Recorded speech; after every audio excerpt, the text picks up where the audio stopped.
Warhammer 3 has all kinds of playstyles, but the one thing that's really missing is a bit of modern warfare. Swords and horses are fun and all, but what about machine guns and bomber planes? Well, with the Total War Millennium Mod, you can have just that. This mod totally swaps out the entire Empire roster to catapult them into the future with all new units like mounted machine guns and Zeppelins, alongside enhancing their knowledge of warfare, allowing them to build fortifications to bolster their position. This overhauls their entire faction, so let's take a look at how it works. Now, I don't really want to spend too much time on the campaign changes since, let's be honest, you want to see those units. Whilst the campaign has been changed, the way things work isn't all that different. You're still building and upgrading recruitment buildings, only now you have a different set that gets you different units. Everything that isn't a landmark is seeing some major changes in the building menu, but it all amounts to me saying this building gives you this effect, so I'll just show you them on screen so you can see for yourself. There's some new trade resources, but they work more or less the same as normal, so they give you some income and occasionally unique effects, but are mainly good for trading. The new Fortress Batteries defense buildings can allow local armies use of bomb abilities, which is pretty cool.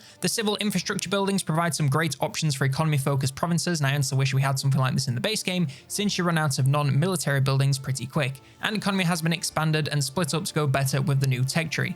Speaking of which, the tech tree is now the Tech 3. Military unlocks new units alongside upgrades for existing units, and is another feature I would love in base game to make technology feel a lot more impactful. We're talking whole new abilities like grenades, formations and more, so it's well worth investing in alongside just unlocking new units. Industry focuses on that new economy tab, upgrading each of the areas of economy alongside resources and more unit upgrades related to those resources. This is pretty extensive, and if you max this out, your income would kind of go crazy. And lastly, civilian, which is focused on basically everything that isn't income or military, for infrastructure and control upgrades, corruption, heroes and more. There's also a section at the end to increase your diplomatic abilities with all order factions and other empire states. Lastly, the Lord skill trees have been changed to accommodate the new units. Pretty much everything is new, like the condensed blue line and expanded red lines for each kind of unit. The focus here is much more on making your units better rather than the Lord or army outside of battle. This fits with the changes to Lords that you'll see in the roster, since they're a lot less powerful in combat. There's also some unique trees at level 12, and they can be pretty insane at the max level, so are worth investing into when you can.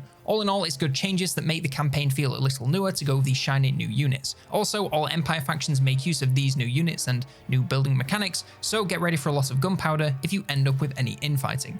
Now for the big bit, the roster. This mod, as I said, replaces the entire roster, so adds over 60 brand new units to the game. First up, we have a new legendary lord, General Field Marshal Wilhelm von Zorhorn. This mod takes the old-fashioned approach to lords, where they're an entity inside of a unit, and in this case, he's more focused on commanding his troops than doing any actual fighting. He has very weak melee with ranged power, with low melee stats and ammo, so keep well back and out of the line of fire so he doesn't die early. Instead, use his abilities to enhance his units from the back. For his mounts, he has a warhorse. This gives him and all his regiment horses for much more speed and some minor melee buffs. Still, should really be used the same and use that speed to keep him alive and out of the line of fire. The armored car drops into a single unit, but now he's extremely fast and drops the melee power to gain a ton of range damage.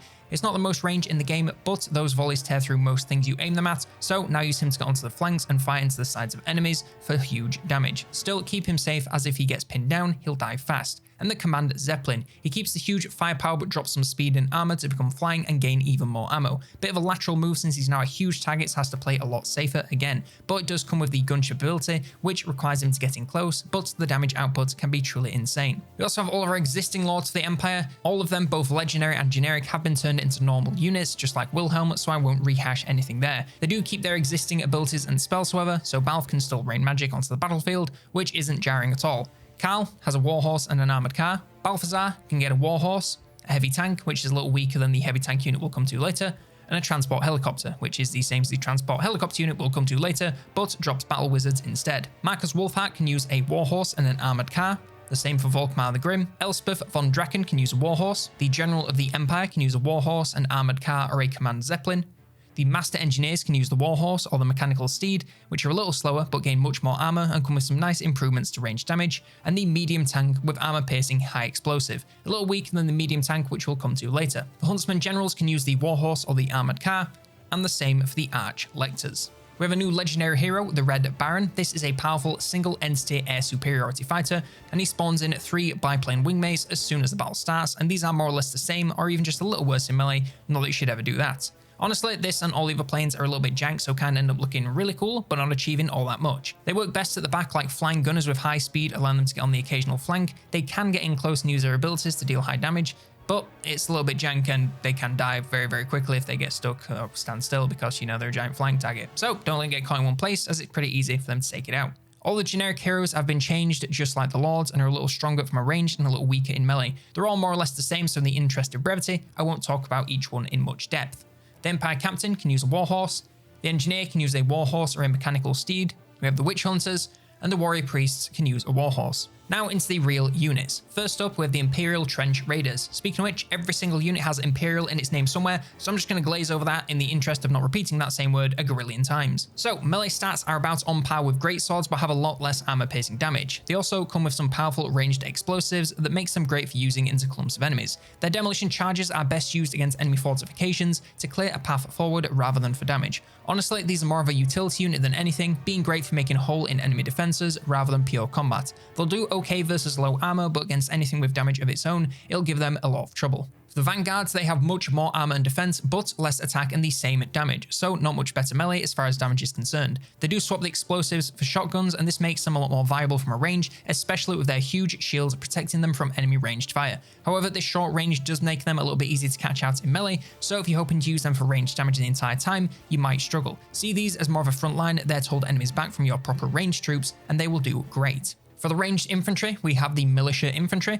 As bottom of the barrel units go, they're actually pretty good. They have more range, ammo, and armor-piercing damage than handgunners, and a bonus versus infantry, making them shred anything in the early game and beyond. Defensively, they're worthless, with no melee stats and basically zero armor. Keep them well back from any and all threats, or they'll die in moments, and focus on major infantry threats first to make the most of their damage. Next, we have the early rifle infantry. Honestly, a lot of these ranged infantry units, as well as a lot of the units in this entire mod pack, are incremental changes, so forgive me for not showing every single one of them in combat. These, however, do come with something else alongside these slight stat improvements across the board. They also have the ability to build sandbag walls to keep enemies back and give them some cover against missiles. We have the Mountain Corps. These drop some ammo to gain a little more melee prowess, making them halfway decent in melee, but they should still avoid it and focus purely on range as much as possible. We have the early Field Pioneers. These drop ammo and a lot of melee prowess to gain the ability to place razor wire to slow approaching units, reinforced walls to protect from enemy missiles and charging enemies, and the ability to repair allied vehicles. The Marines have the same ranged firepower as the Mountain Corps, but a little worse in melee. The Field Pioneers, the same as the early Pioneers, but more ammo and less range alongside some other slight stat tweaks.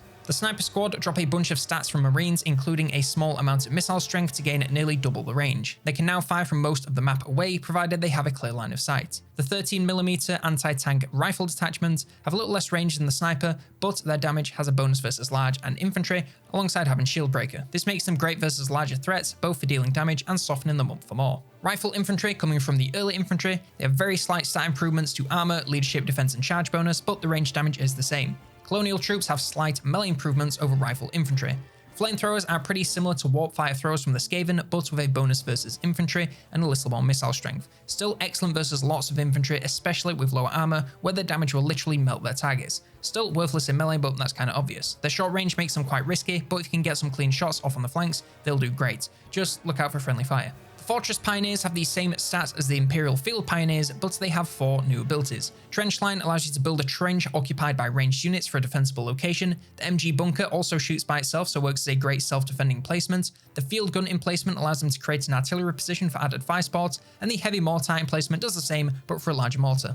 The early Assault Infantry have less range than the Rifle Infantry, but more missile strength alongside improvements to everything in melee. Would still use them just the same, only now they're a lot better if they get caught out, which they shouldn't. The late Rifle Infantry have the same missile stats as Rifle Infantry, but slight melee improvements. Base Engineers have the same stats as the Fortress variant, but a whole new set of abilities. They can actually build 5 base buildings so you can have a longer battle, like StarCraft or something similar. These buildings can summon a ton of units into battle to allow things to go on for a while, and you have the Field Barracks, Artillery Depot, Maintenance Depot, Field Hospital, and Ammunition Bunker. I would say these will only be useful in battles against other players, otherwise they'll be outright broken. The Metal Battle Wizards have a little bit more range and missile strength than late rifles, but less ammo and melee power. However, their abilities allow them to modify their ammo to deal various kinds of damage in different ways. There's options from standard armor piercing to fire explosions to armor piercing fire explosions, so there's something for everyone and makes them great versus a range of targets. However, the small unit size does make them a little bit more of a gimmick, as their damage will always be topped by something with more guns and therefore more bullets. And lastly, the late Assault Infantry.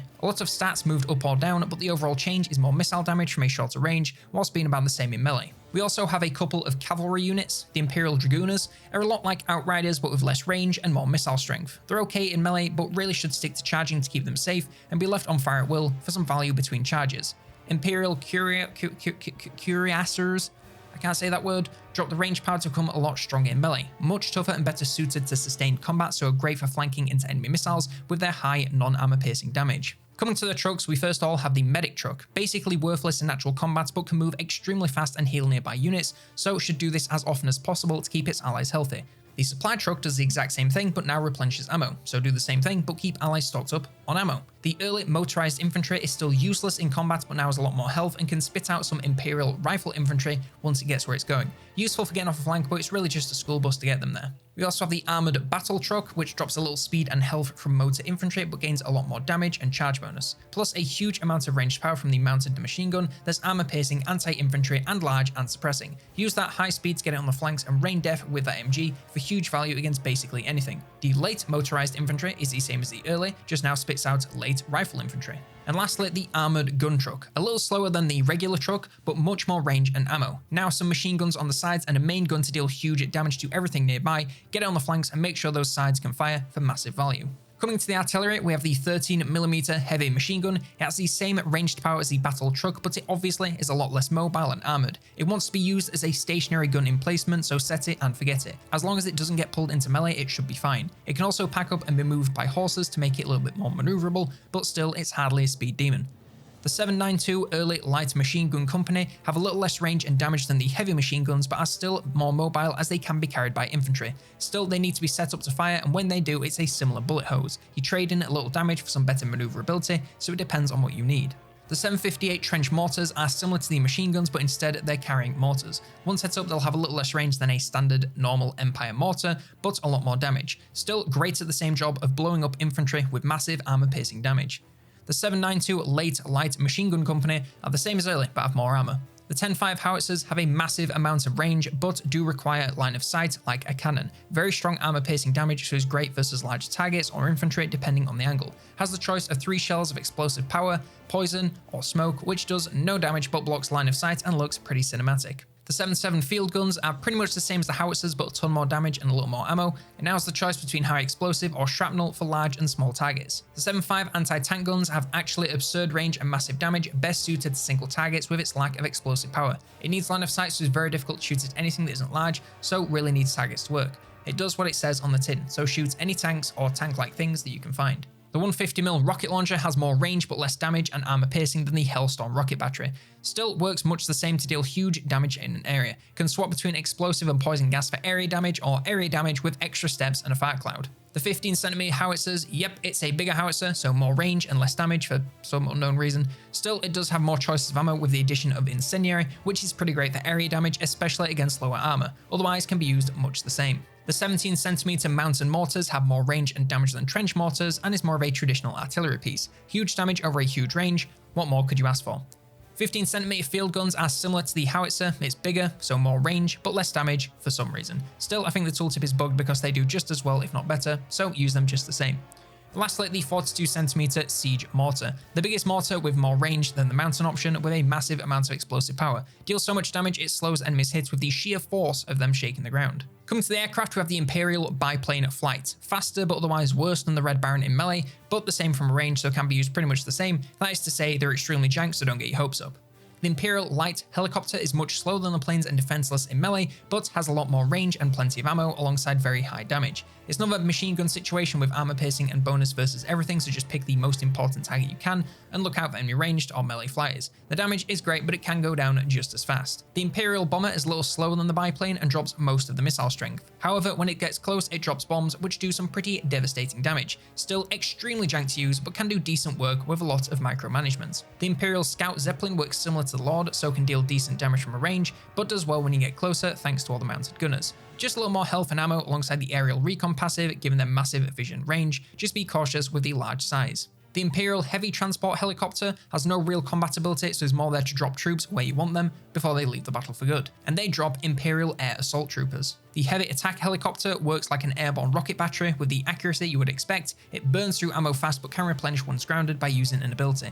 Also it has some mounted MGs on either side, but these only really come useful when you move them in closer, which you shouldn't do because they'll get shot at. The War Zeppelin is much larger, so more health than the Scout, but a lot slower. Still works more or less the same with lots of ammo and armor-piercing damage that does well from afar, but even better up close. It can now drop bombs with an ability, just like the gyro bombers. And lastly, the Sky Destroyer. Even bigger, even tankier, and even slower. Massive range and damage, but still works more or less the same. And lastly, we come to the tanks. We have the self-propelled anti-air. It does what it says in the tin, really strong versus flyers, large and small, with powerful non-armor piercing flak shots. Very slow and worthless in melee, basically useless versus ground troops, so only useful versus certain units, but really great versus those units.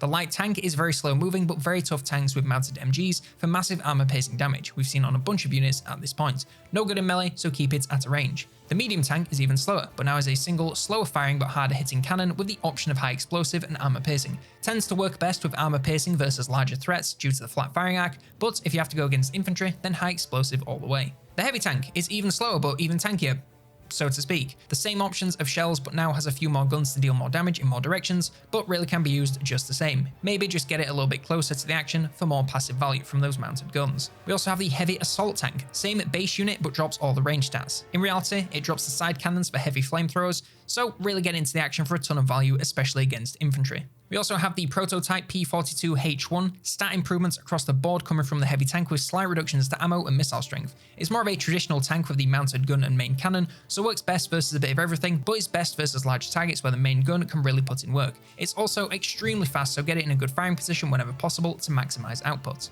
And lastly, the super heavy tank. Coming from the heavy tank, it's basically impossible to kill and has a massive damage. It has guns all over it, so has a truly massive output, especially when in the middle of enemies. Just keep it out of melee but as close to the action as possible for a ridiculous output of damage, versus large or infantry with these swappable shells. We also have a few regiments of renown. The 2nd Karaburg Trench Raiders are trench raiders and drop the range damage to become much stronger in melee. The 1st Infantry Foot Guard are Imperial Marines and have stat improvements across the board. The Demolition Corps are Imperial Fortress Engineers and drop some ammo to gain range and missile damage in the form of explosives. The 5th Middenheim Vermin Exterminators are Flamethrowers and gain more damage and poison missiles. The 3rd Hochland Snipers are snipers and gain mild stat improvements. The Blocks Breachers are early Imperial Assault Infantry and drop some range to gain missile and melee power. The Sutzens 7.7cm prototype field guns are 7.7cm field guns and have much more damage. And Blitzen's light tank platoon are obviously light tanks and drop missile strength to be a much stronger charging. Now for some closing thoughts and a mod review. Purely from a spectacle standpoint, this mod is simply ridiculous. If you take out other factions, this genuinely looks like a different game, and you could easily throw a color grade on this footage to push that effect even further. Just look.